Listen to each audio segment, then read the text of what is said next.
Thanks. Work writing the soundtrack for number two. For number two. Yeah, that's right. And now you're here back already with your new album. Yeah, it's the album has been in the pipeline for a long time, for about 5 years. I've been working on it, and I hooked up with Arch Hill beginning of this year, and Ben from Arch Hill thought that this would be a good time to release it, and actually it was only finished like in the nick of time because I was so indecisive about it.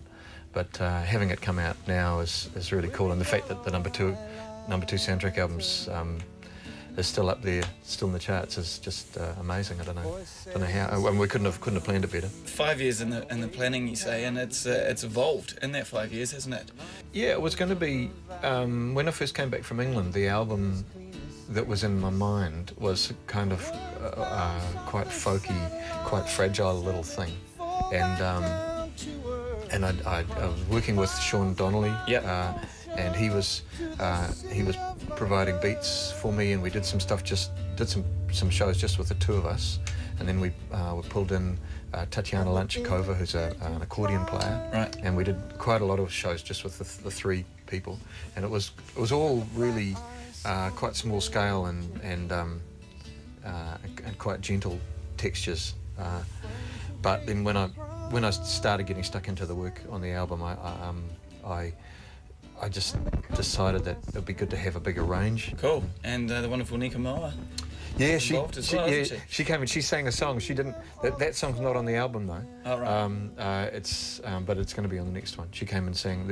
I did a song which was kind of Nancy Sinatra and Lee Hazelwood type call and response type thing. Yeah. And so she came up to the barn where we were recording, and she sang these beautiful kind of ghostly vocals on it. All right, I haven't actually heard this album yet, so I'm very much looking forward to getting my hands onto that. And people at home, visually, are looking forward to getting into your music clip, which we're going to play after the break. I haven't seen this either. This is Miracle Sun. Why have you gone with this as your first single? It's one of my favourite songs on the record, and it's a song. There's a bunch of songs I've written over the past few years which are looking at miracles and why that the way we kind of need to find something that's much bigger than ourselves, and the sort of hunger that we have. In the 50s when this dolphin turned up at this beach, and of course referring to Oppo the dolphin, and it's not just so much about that happening, because that could happen any time. I mean, dolphins evidently do it, kind of adopt human communities. Just what happened to New Zealand was really interesting then, because people came from all over the country, and people just sort of drove these old cars on the dusty roads, sort of, and it must have felt like a pilgrimage of some sort. And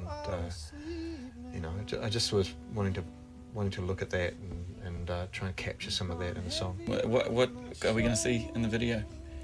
I worked with this guy called Paul Taylor, who's made a beautiful clip, I reckon.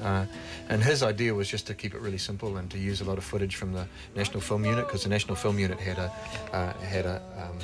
newsreel film of Oppo highlights. Yeah, and we kept it in black and white. So the rest of the footage that we shot up in the Hokianga is all in black and white. All right. And it's. And so have you been into Openoni and seen the statue? Yeah, we did it. We actually shot a lot of the video in the Openoni pub. Yeah.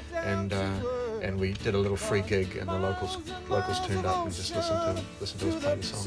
Warm Hand, the name of the album, Miracle Sun, the song that we'll see after the break.